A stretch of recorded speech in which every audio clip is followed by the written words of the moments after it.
बीड जिल्ह्याच्या केज तालुक्यातील मसाजोगा गावचे सरपंच चांगल्या कार्यासाठी अतिशय प्रसिद्ध असलेले व्यक्तिमत्व. ते कुठेतरी जात असताना भरदिवसा त्यांची कार अडवून तोडफोड करण्यात आली. त्यानंतर त्यांना कारमधून बाहेर काढून बेदम मारहाण करून त्यांचं अपहरण करण्यात आलं आणि अवघ्या 3च तासात त्यांचा मृतदेह पोलिसांना आढळून आला. पुण्यातील आमदाराच्या मामाचं प्रकरण आणि अपहरण ताजं असतानाच बीड जिल्ह्यातील या धक्कादायक हत्या प्रकरणामुळे बीड जिल्ह्यासह महाराष्ट्र हादरून गेलाय. दरम्यान हत्या झालेले सरपंच होते संतोष देशमुख. हा प्रकार जुन्या भांडणावरून झाला असल्याचं आतापर्यंत समजतंय. त्यांच्या हत्यानंतर काल पोलीस स्टेशन आणि रुग्णालयामध्ये मोठा जमाव झाला होता. तर कोणताही अनुचित प्रकार घडू नये यासाठी देखील पोलिसांनी खबरदारी म्हणून जादाची कुमक मागवलेली होती. मंडळी, शरद पवार गटाचे खासदार बजरंग सोनवणे यांनी ही तीव्र प्रतिक्रिया दिली असून खरा गुन्हेगार कोण आहे ते पोलिसांनी लवकरात लवकर शोधून काढावं अशी मागणी त्यांनी केली आहे.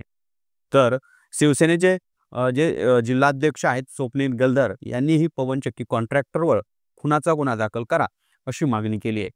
ही धक्कादायक हत्या नेमकी कोणी केली आणि यामागे कुणाचा हात असू शकतो, हे नेमकं प्रकरण काय आहे, आपण या व्हिडिओच्या माध्यमातून आज समजून घेण्याचा प्रयत्न करणार आहोत. नमस्कार, मी चंद्रकांत. मंडळी, आपण या चॅनलवर नवीन आला असेल चॅनलला सबस्क्राईब जरूर करा. या व्हिडिओला लाईक सुद्धा करा आणि शेअर सुद्धा करा. घटनेबद्दल मिळालेली अधिकची माहिती अशी आहे की मसाजोगा गावचे सरपंच संतोष पंडितराव देशमुख आणि त्यांचा आत्तेभाऊ शिवराज देशमुख हे दोघे कुठेतरी 3 वाजण्याच्या सुमारास त्यांच्या टाटा इंडिगो गाडीमधून धारूरकडून केजच्या दिशेने जात होते. त्यांचा आत्तेभाऊ गाडी चालवत होता. दरम्यान डोनगाव फाट्याच्या जवळ असलेल्या टोलनाक्याजवळ काही लोकांनी एक काळ्या रंगाची स्कॉर्पिओ त्यांच्या गाडीच्या समोर आडवी मारली. त्या गाडीतून 6 जण खाली उतरले. त्यातील 1 जणानं गाडीचा काच फोडला आणि आत वाकून पाहिलं, तर दुसऱ्यानं जे त्यांच्या आत्तेभाऊच्या डाव्या साईडला बसलेले जे सरपंच होते संतोष देशमुख यांच्या बाजूचा दरवाजा उघडला आणि त्यांना खाली खेचलं, त्यांना खाली ओढलं. त्यानंतर संतोष देशमुख यांना लाकडी काठीने बेदम मारहाण करण्यात आली. त्यानंतर अपहरणकर्त्यांनी स्कॉर्पिओमध्ये संतोष देशमुख यांना बळजबरीनं बसवलं आणि ते केजच्या दिशेने भरधाव वेगाने निघून गेले. दरम्यान सगळ्या धक्कादायक प्रकरणानंतर जे अपहरणकर्त्यांनी सरपंचांना केजकडे नेलं असल्याची तक्रार शिवराज देशमुख यांनी केज पोलीस ठाण्यात दिलेली आहे.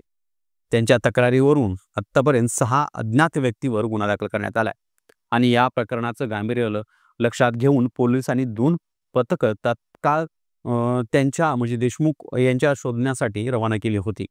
मात्र शोध घेत असताना काही वेळानंतर पोलिसांनी संतोष देशमुख यांचा मृतदेह केज ते नांदूर घाट या रस्त्यावर दहिटणा फाट्या येथे त्यांना मिळून आला. त्यांच्या अंगावर मारहाणीचे आणि शस्त्राचे वार होते. दरम्यान पोलिसांनी मृतदेह ताब्यात घेतला आणि मृतदेह जिल्हा रुग्णालय केज येथे आणला. या घटनेची माहिती मिळताच मसाजोगा येथील नागरिक आणि आजूबाजूचे नागरिक मोठ्या प्रमाणात पोलीस ठाणे आणि उपजिल्हा रुग्णालयाच्या परिसरात जमा झाले होते. त्यावेळी आरोपींना अटक होईपर्यंत मृतदेह ताब्यात घेण्यात येणार नाही असा पवित्रा त्यांच्या नातेवाईकांनी घेतला होता. कोणतीही अनुचित घटना घडू नये यासाठी पोलिसांनी जादाचा फौजफाटा मागवला होता. बघा, त्यामुळे काही काळ जो आहे ते वातावरण तंग झालेलं आपल्याला पाहायला मिळालं होतं. संतोष देशमुख यांच्या मृत्यूमागं घातपात असण्याची शक्यता वर्तवण्यात येत आहे. केज पोलीस पुढील तपास करत असून त्यानंतरच खरे गुन्हेगार कोण आहे ते अधिकृत माहिती समोर येऊ शकेल.